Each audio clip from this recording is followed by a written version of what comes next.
우리가 그동안 살펴보았지만 제자들의 방언을 술주정으로 비난했던 많은 사람들이 있었습니다. 그들에게 베드로는 성령이 오심과 제자들의 방언 말함의 의미를 설명해 주었어요. 그리고 나서 이제 설교 결론 부분으로서 회개하고 예수님의 이름으로 세례를 받으라고 설교를 마쳤습니다. 그렇게 설교를 하고 나니까 무려 3,000명이 세례를 받고 초대교회 공동체원이 됩니다. 여러분 한번 상상해 보세요. 3,000명이 세례를 받는 모습, 아마도 12제자가 세례를 베풀지 않았겠습니까? 12제자들이 있으면 그곳에 줄을 선 사람들, 엄청나게 많은 사람들이 세례를 받기 위해서 줄을 섰을 거예요. 그리고 그 장면을 지켜봤던 사람들은 또 어떤 생각을 했을까요? 일대 장관이었을 겁니다. 바로 그러한 이야기를 오늘 본문 41절은 설명하고 있습니다. 자, 그렇게 세례를 받은 3,000명이 초대 공동체 안으로 들어왔습니다. 그러고 나서 그들 모임에는요, 놀라운 변화가 나타나게 됩니다. 그 변화가 어떤 변화인지 오늘 본문 42절에서는 크게 네 가지로 설명을 합니다. 42절 말씀 보면요, 세례 받은 후에 교회 공동체원들은 첫째, 최선을 다해서 사도의 가르침을 받았다라고 말합니다. 둘째, 최선을 다해서 성도 상호 간에 친밀한 교제를 나누었다라고 말하고요. 세 번째, 최선을 다해서 함께 애찬 식사를 하고 성찬식을 하는 애찬을 통해서 성도가 한 마음을 이루었다라고 말하고, 마지막 네 번째, 최선을 다해서 온 성도가 함께 모여 기도에 힘썼다라고 말합니다. 가르침과 교제와 애찬과 기도, 이게 바로 초대교회의 나타난 교회의 표징이었습니다. 그런데 여러분, 그것으로 끝나지 않습니다. 42절이 43절부터 47절까지 좀 더 확대가 됩니다. 그래서 초대교회에 있었던 그 변화들을 좀 더 자세하게 설명하는데 42절의 내용과 많은 부분 중복이 되죠.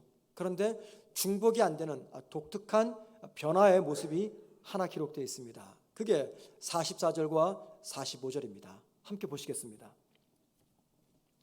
믿는 사람이 다 함께 있어 모든 물건을 서로 통용하고 또 재산과 소유를 팔아 각 사람의 필요를 따라 나눠주며, 초대교회 성도들, 즉 세례받았던 성도들이 함께 모이는데 그냥 모인 게 아니라 자기들의 재물을 팔아가지고 현금을 가지고 와서 제자들이 그걸 받아서 필요한 사람들에게 골고루 나눠주는 역사가 나타났습니다. 그리고 이 모습을 지켜봤던 믿지 않는 주변 사람들의 반응을 47절에서는 이렇게 말합니다.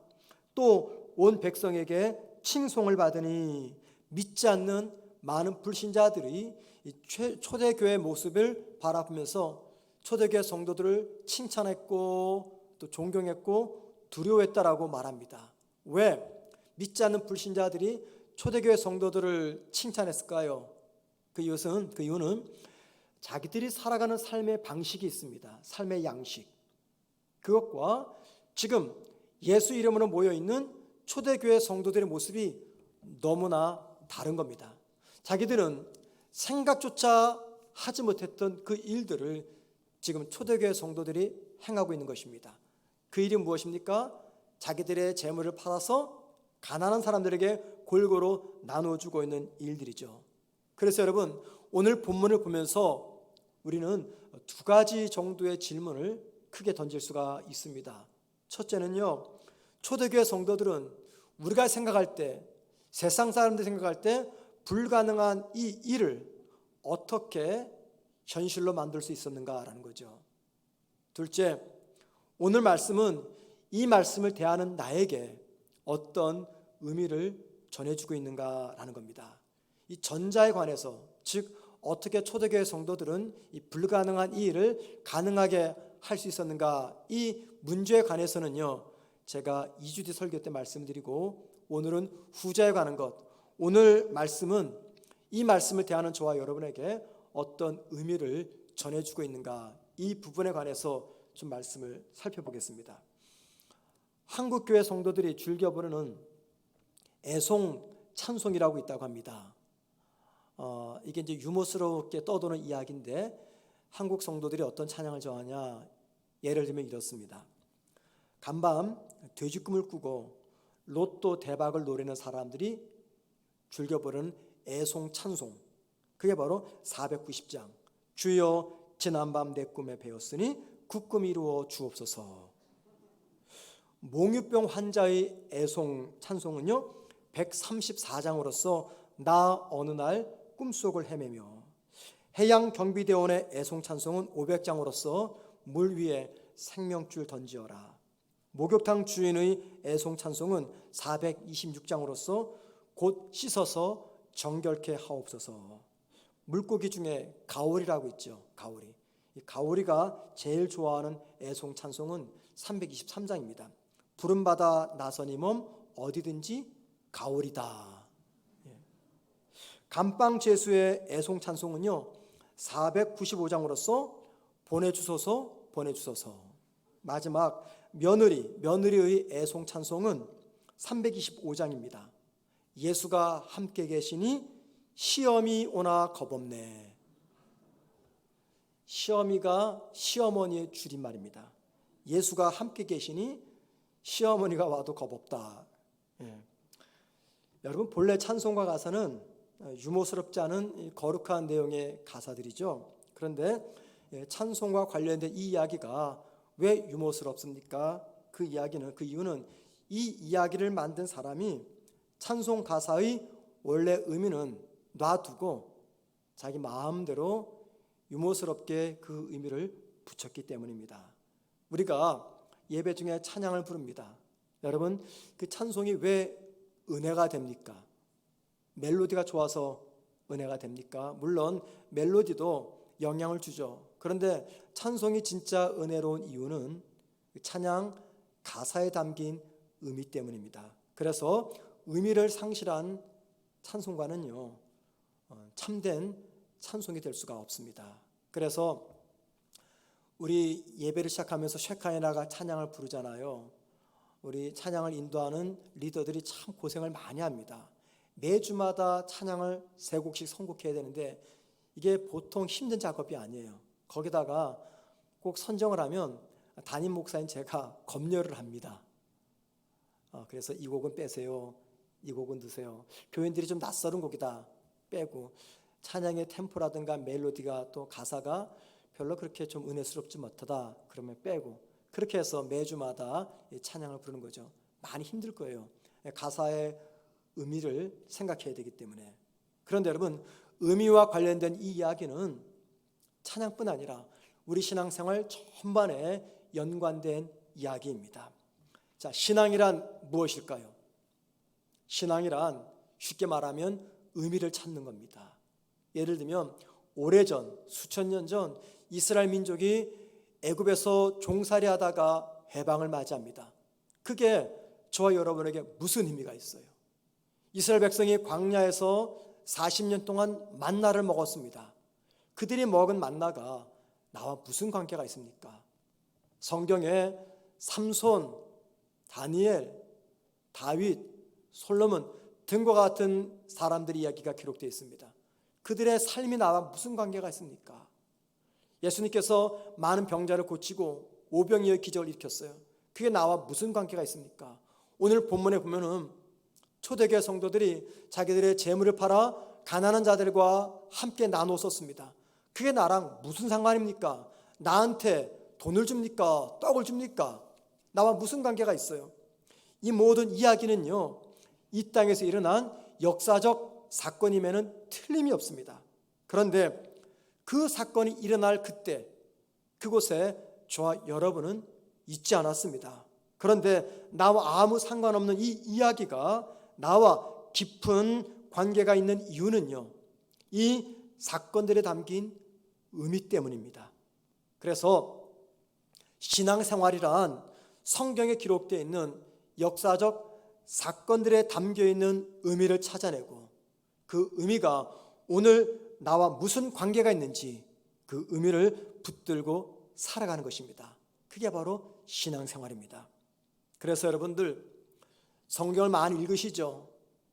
성경을 읽는 것에만 의미를 두거나 혹은 설교 말씀을 듣는 것에만 의미를 둔다면 절대 나의 신앙은 성장하지 않습니다. 물론 읽지 않는 것보다 듣지 않는 것보다 낫겠죠. 그런데 읽는 것에 목적을 두고 설교를 듣는 것에 목적을 두면 읽고 듣는 신앙의 행위들은요, 나의 영적인 성장에 별로 도움을 주지 않습니다.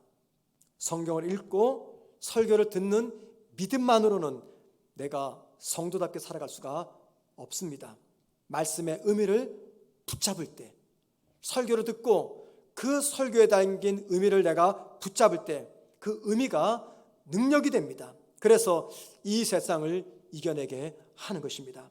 말씀의 의미와 신앙의 의미를 붙잡을 때 믿는 내가 이 세상에서 어떤 사람이 되어야 되고, 말씀의 의미, 신앙의 의미를 붙잡을 때 믿는 내가 이 세상에서 어떻게 살아야 되는지 답을 알 수 있는 것입니다. 자, 본문을 보면서 우리는 다음과 같은 질문을 할 수 있어요. 도대체 초대교회 성도들의 신앙은 어떤 신앙이었기에 이렇게 할 수가 있었는가? 초대교회 성도들의 믿음의 수준은 어느 정도의 수준의 믿음이었기에 이렇게 행할 수 있는가? 그리고 나는 어떤 상태가 되어야지 초대교회 성도들처럼 이렇게 살아갈 수가 있을까라는 질문을 하셔야 됩니다. 왜요? 오늘 본문에 기록되어 있는 사건도 중요하지만 이 사건의 의미가 나에게 무엇을 의미하는지가 더 중요하기 때문입니다.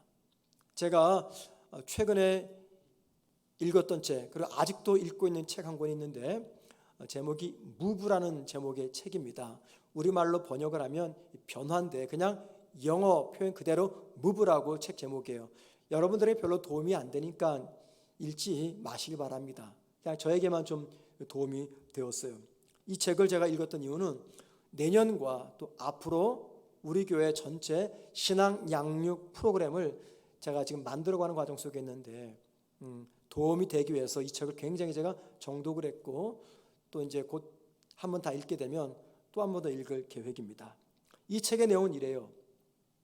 미국 시카고에 있는 윌로 크릭 커뮤니티 교회에서 4년 동안 1000교회를 대상으로, 그리고 25만 명 이상의 그리스도인들 대상으로 설문조사했습니다. 25만 명 이상, 우리 평택 인구의 절반 가까이 되죠. 엄청나게 많은 그리스도인들 대상으로 4년 동안 설문조사를 했어요. 그들의 영적 성장의 단계에 관해서 그 설문조사한 것을 책으로 낸 것이 바로 이 무브라는 제목의 책입니다. 자, 4년간 1000교회를 대상으로 25만 명 이상의 그리스도인들 대상으로 설문조사를 해보니까 교회 안에 있는 성도들은요, 크게 4종류 영적 성장 단계에 머물러 있다라고 말합니다. 이게 뭐 10,000명도 아닙니다. 25만 명 이상입니다. 그러니까는 이 결과는 모든 그리스도인들이 동일하게 적용될 수 있는 통계가 아닌가 생각을 합니다. 물론 한국과 미국 상황은 다르지만 예수를 믿는다는 신앙적인 공통점에서는 그 통계가 저와 여러분에게도 귀한 도전과 울림이 되지 않겠는가 생각을 합니다. 이 책에서 현대 교인들은요, 크게 4분류 신앙인으로 나눌 수 있다고 얘기를 해요. 첫 번째 단계는요, 주님을 알아가는 단계입니다. 주님을 알아가는 단계. 그러니까는 하나님을 믿는데 예수님이 누군지 잘 몰라요. 그리고 하나님 믿는 신앙이 내 삶에 어떤 의미를 주는지 신앙과 삶을 연결시키지 못합니다. 그냥 하나님을, 지금 주님을 알아가는 단계. 어쩌면 이제 막 신앙생활을 시작한 분들이 아니겠는가 그런 생각을 해요. 두 번째 단계는요, 주님 안에서 성장하는 단계입니다. 성장하는 단계. 그러니까 주님을 알아가는 단계에서 조금 더 성숙해져 가지고 주님 안에서 성장하는 단계입니다. 그러니까 주님을 믿어요. 또 주님을 열심히 알아가는 단계입니다. 세 번째, 주님과 친밀한 단계입니다. 이 단계는요, 주님 안에서 성장하는 단계에서 벗어나서 그 다음에 갈 수 있는 단계입니다. 주님과 친밀한 단계. 그러니까는 매일 삶 속에서 주님의 인도를 받습니다. 주님을 의지합니다. 주님과 동행합니다. 이 정도만 돼도 꽤 신실한 신앙인이라고 우리는 생각을 할 거예요. 마지막 네 번째 단계가 있습니다. 그 단계는 주님이 중심이 되는 단계입니다. 주님이 중심이 되는 단계. 주님과 친밀한 교제를 나누는 단계에서 한 걸음 더 나아가 주님이 중심이 되는 단계, 이게 최종적 단계라는 겁니다. 이 단계는 주님과 관계가 자신의 삶에서 가장 중요한 관계이며 자신이 하는 모든 일들의 중심이 바로 주님이라는 고백하는 단계입니다. 자, 여러분, 이 네 단계 기억하시죠? 주님을 알아가는 단계, 주님 안에서 성장하는 단계, 주님과 친밀한 단계, 주님이 중심이 되는 단계.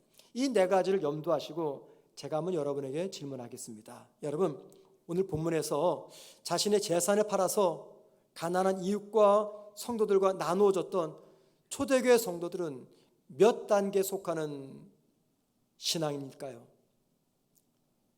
주님을 알아가는 단계입니까? 주님 안에서 성장하는 단계입니까? 주님과 친밀한 단계에 있습니까?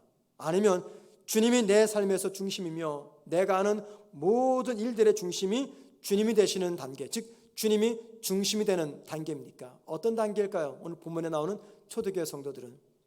자, 이 질문에 대한 답은 제가 잠시 뒤로 미뤄두고 대신에 여러분에게 또 다른 질문을 드리겠습니다. 여러분은 어느 단계에 있다고 생각하십니까?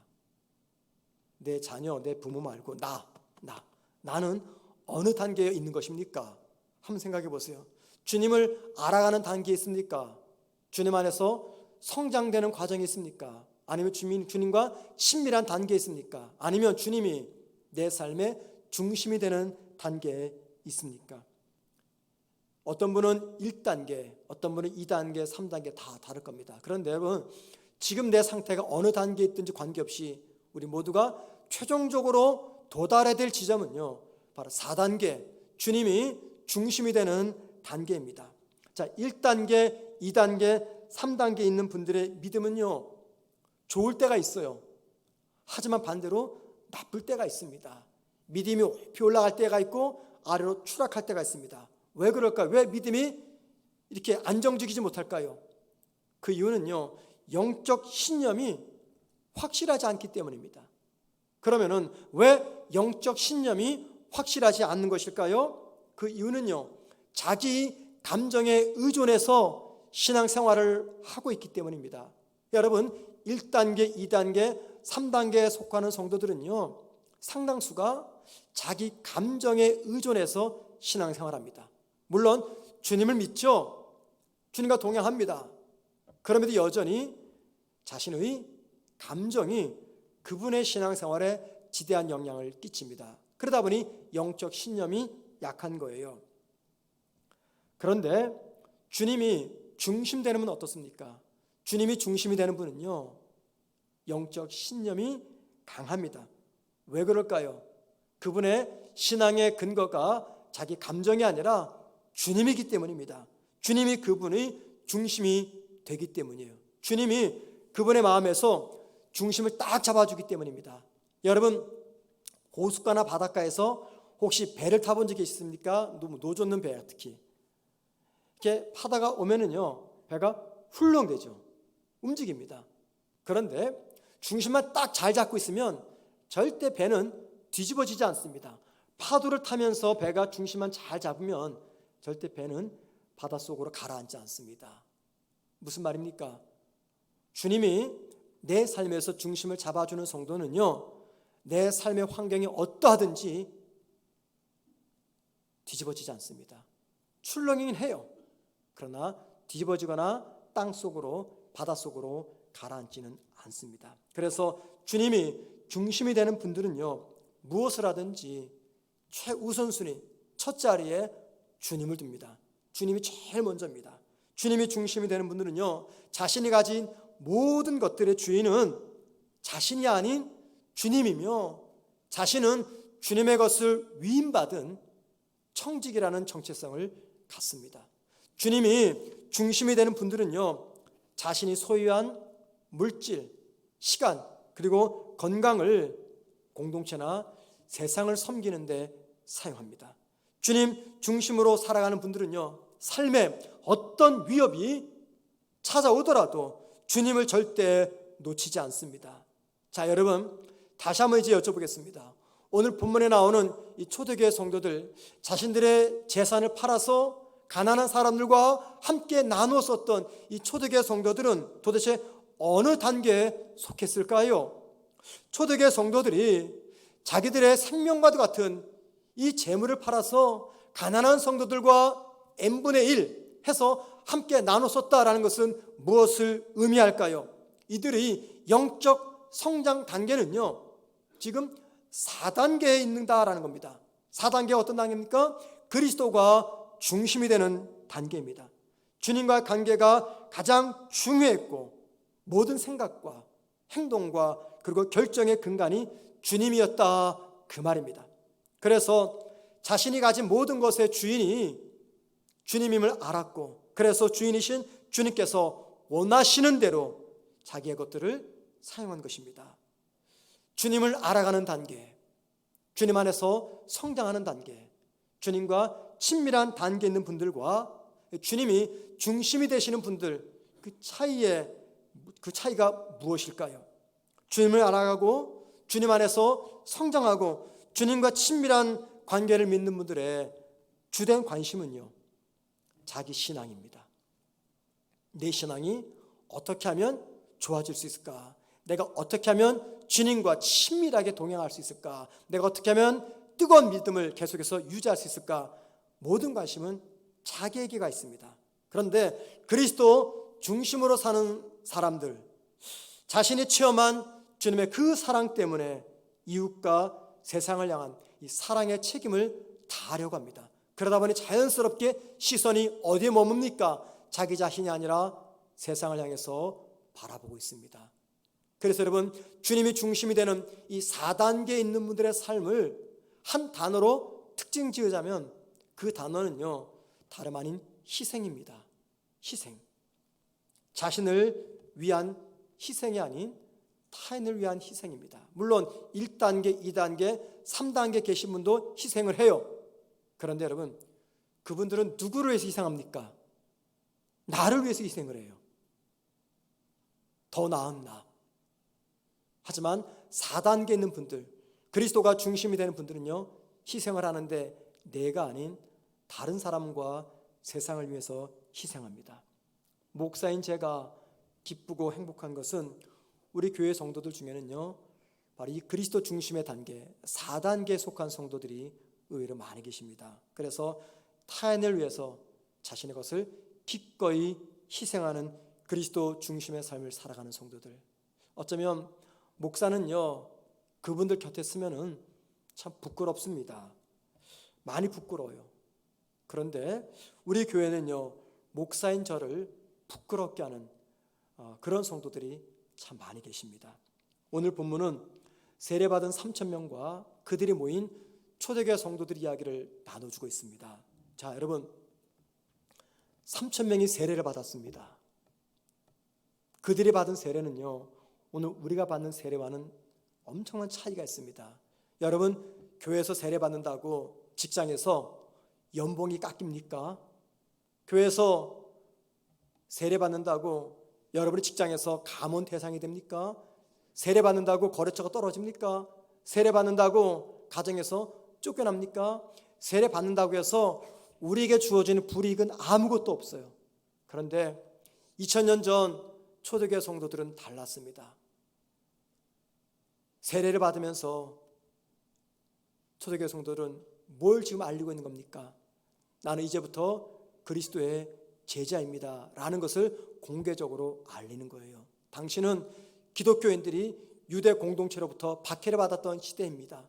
그 속에서 이 사람들이 세례를 받는다는 것은요, 불이익을 감수하겠다는 겁니다.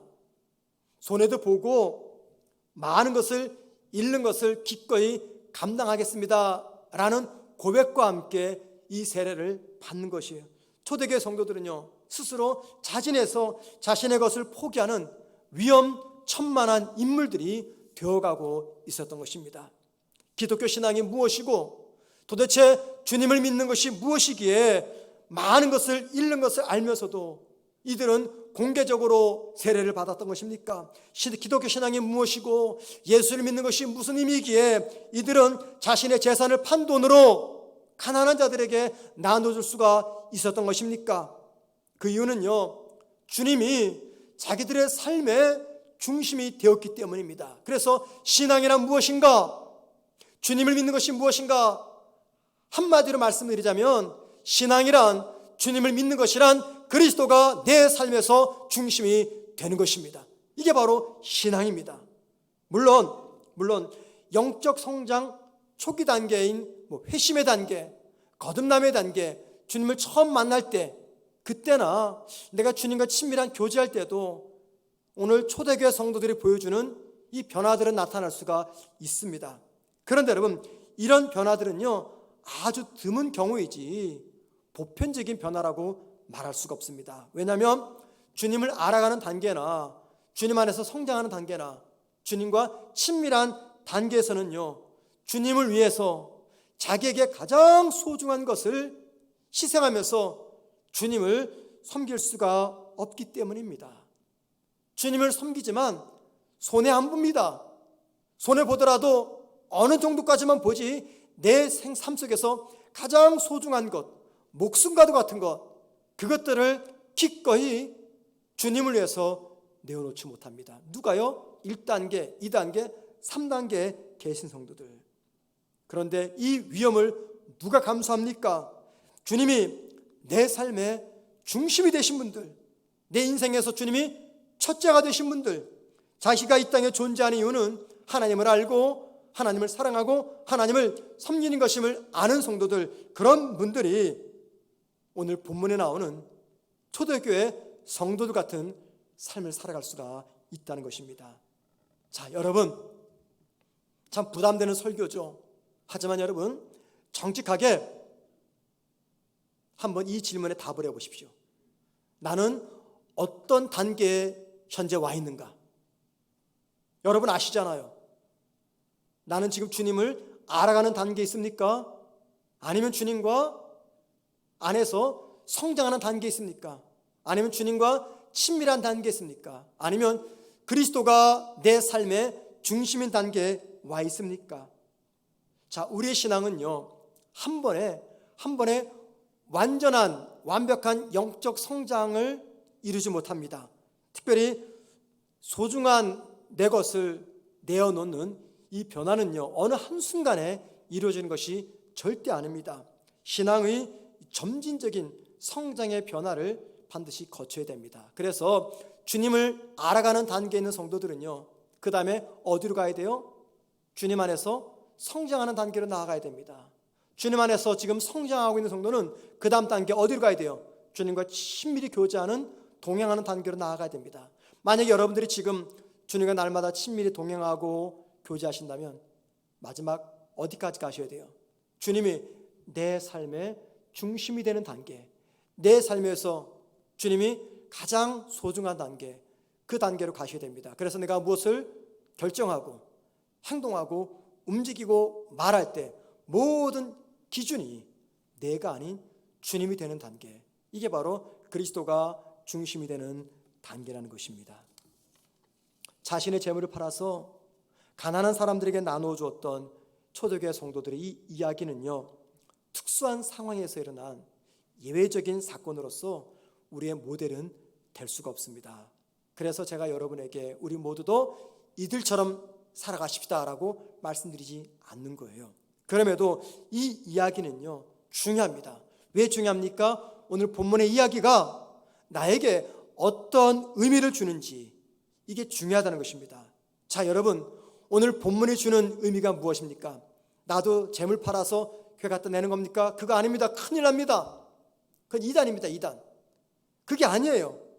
지금 나의 영적 상태가 어느 단계에 있는지 정직하게 생각해 보라는 것입니다. 그리고 내가 도달해야 될 믿음의 최고점, 목적점, 거기가 어디인지를 생각하라는 것입니다. 거기가 어디입니까? 그리스도 중심의 삶, 모든 것들을 판단하고 결정하고 행동하고 움직이고 말하는 기준, 그게 바로 주님이 되어야 된다, 그 말씀을 하고 있는 것입니다. 이것은요, 주님을 믿는 우리 모두가 품고 나아가야 될 신앙의 최종 완성 지점입니다.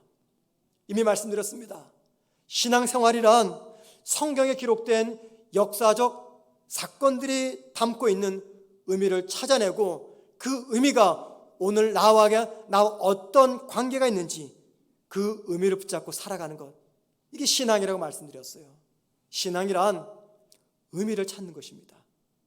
그러면 여러분, 저와 여러분이 왜 그리스도인이 되었습니까? 그 의미가 무엇입니까? 의미를 찾아내셔야 돼요. 왜 저와 여러분이 예수를 믿습니까? 의미가 무엇입니까? 오늘도 저와 여러분은 예배 자리에 있어요.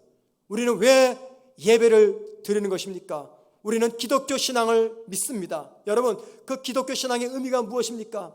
내 삶에서 만나는 상처, 실패, 좌절, 아픔, 질병, 그 속에서 기독교 신앙은 도대체 어떤 의미를 우리에게 안겨줍니까? 오늘도 저와 여러분은 이 딱딱하고 지루한 설교를 듣고 있습니다. 여러분, 왜 이 설교를 들으세요? 왜 은혜로운 설교를 찾으세요? 왜 성경을 읽으세요? 도대체 설교를 듣는 이유가 무엇입니까? 도대체 성경을 읽는 이유가 무엇입니까? 무엇 때문에 성경을 묵상하십니까? 신앙생활은요, 의미를 찾는 겁니다. 의미. 찾아낸 그 의미를 내 삶에서 살아내는 것, 이게 바로 신앙입니다. 그리고 오늘 성경은 그렇게 살았던 사람들의 삶을 저와 여러분에게 보여주고 있습니다. 여러분, 오늘 본문을 보면서 이렇게 결론 지으면 안 돼요. 우리도 초대교회 성도들처럼 재물 팔아서 저 천목사에게 갖다 주자. 그런 천목사가 n분의 1 해가지고 모든 교인들에게 다 공통적으로 다 나눠주겠지. 큰일 날 소리죠. 이렇게 요구하는, 이렇게 설교하는 자들이 있습니다. 이단들이죠, 이단들은 그렇습니다. 그게 아니죠. 대신에 뭘 봐야 됩니까? 본문에 기록된 초대교회의 모습 보면서 우리가 꼭 기억할 것, 그것은요, 현재 나의 영적 상태는 어디에 머물고 있는가? 주님을 알아가는 단계에 머물고 있는가? 주님 안에서 성장하는 단계에 머물러 있는가? 주님과 친밀한 교제의 단계에 있는가? 아니면 주님이 내 중심이 되는 그 단계에 있는가? 이 의미를 찾아보자는 겁니다. 여러분, 오해하지 마시고 들어주세요. 우리 지난주에 임직 선거가 끝났습니다. 그래서 우리 성도들 중에는 장로님으로 피택이 되셨고 안수 집사님, 권사님으로 피선이 되었어요. 자, 여러분, 이제 그러면 끝난 겁니까? 그게 우리의 신앙의 목표입니까? 저는요, 신학교 다닐 때 대학원 졸업하고 목사가 되면은 다 끝난 줄 알았어요. 아, 이제 고생도 끝. 이제 내가 본격적으로 불같은 사자가 되겠구나 생각을 했는데요, 웬걸요. 그때부터 시작이에요. 하나님께서 그때부터 저를 연단시키는데, 그 전에 연단받은 것은 애들 말로 이게 껌값이었어요. 껌값. 네. 왜 그럴까요? 목사 아순 받은 그게 목적점이 아니거든요. 내가 직분 받은 그게 목표가 아니에요. 우리의 목표는 뭡니까? 내가 목사이든 직분을 받든 안 받든 관계없이 우리의 목표는 그리스도가 내 삶에서 중심으로 계신 거예요. 우리 주님이 내 삶에서 주인이 되기를 원하시는 거예요. 주님이 내 삶에서 왕이 돼서 내가 그 왕의 명령을 따라 살아가기를 원하시는 거예요. 그런데 우리 성도들 가운데는요, 그렇게 사는 분들이 너무나 많이 계세요. 목사인 제가 부끄러울 정도로 그리스도가 중심이 되어서 그리스도의 뜻이라면요, 기꺼이 자아를 내려놓는 성도들, 주님의 뜻이라면, 하나님의 영광이라면 기꺼이 희생하는 자리로 나아가는 성도들, 그런 성도들이 우리 교회에 너무나 많이 계십니다. 그래서 때로는요, 목사인 제가 부끄러워요. 참 귀하다. 내가 만약에 목사가 아니라 저번처럼 평신도였다면 나도 저렇게 살아갈 수 있을까? 부끄러운 모습을 종종 생각해 봅니다. 자, 여러분, 누구는 그렇게 믿음 생활하는데 나는 왜 이렇게 여전히 초라하게 믿음 생활합니까? 아직도 예수 수십 년 믿고 있는데 아직도 1단계에 머물러 성도가 있어요. 아직도 주님을 온전히 섬기지 못해가지고 의심 때문에 왔다 갔다 하고, 아직도 상황에 따라서 믿음이 좋았다 떨어졌다는 파도치는 풍랑 속에서 이 중심 잡지 못해가지고 그대로 바닷속으로 떨어지는 그런 성도들이 있어요. 반면에 어떤 성도는요, 주님이 중심을 딱 잡아주니까 아무리 인생에 큰 풍랑이 파도가 몰아쳐도 중심을 잡으니까요 흔들리기는 해요. 그런데 뒤집어지지 않습니다. 흔들리긴 해요. 그런데 물속으로 가라앉지 않습니다. 이유가 무엇입니까? 그리스도가 중심이 되기 때문에. 그런 성도들은요, 관심이 나를 벗어나 세상을 향합니다. 이웃을 바라봅니다. 타인의 아픔을 바라봅니다. 다른 사람을 위해서, 누군가를 위해서 희생을 할 줄 압니다. 그러나 1단계, 2단계, 3단계에 머물면요 희생을 하죠. 나를 위한 희생입니다. 자, 여러분, 어떤 단계로 가기를 원하십니까? 아니, 여러분 지금 이제 어느 단계에 머물고 있습니까? 변하셔야 됩니다. 변하셔야 돼요. 나이가 드시면 생각도 성숙해지고 몸도 점점 건강해지듯이 신앙생활 한 해 한 해가 바뀜에 따라 바뀌어야 되잖아요. 변해야 되잖아요. 언제까지 1단계, 2단계에 머물겠습니까? 2021년 이제 다 저물어 갑니다. 곧 새해를 맞이하게 될 것입니다. 하나님께 여러분 결단하세요. 하나님, 올해는 내가 이렇게 믿음 생활했지만 내년에는 좀 바뀌겠습니다. 결단하겠습니다. 그리하여 마침내 우리 모두가 그리스도가 중심이 되는 그런 하나님의 사람이 되기를 주님의 이름으로 부탁을 드립니다. 자, 오늘 말씀을 기억하시면서 함께 찬양하십니다. 주님이 주신 땅으로라는 찬양이 있습니다. 이 찬양은 갈렙이 여호수아에게 땅을 요구할 때 외쳤던 이야기인데, 여기서 말하는 땅, 우리 신앙의 목표점 4단계입니다. 4단계. 우리 주변에 널려있는 수많은 적들, 견고한 성, 외적 환경입니다. 4단계로 가지 못하게 하는 사탄의 유혹들, 하나님 이 모든 걸 극복하고 주님 기대하시는 그리스도 중심의 단계로 나아가겠습니다. 그런 마음으로 이 찬양 부르시면서 준비하신 헌금들입니다.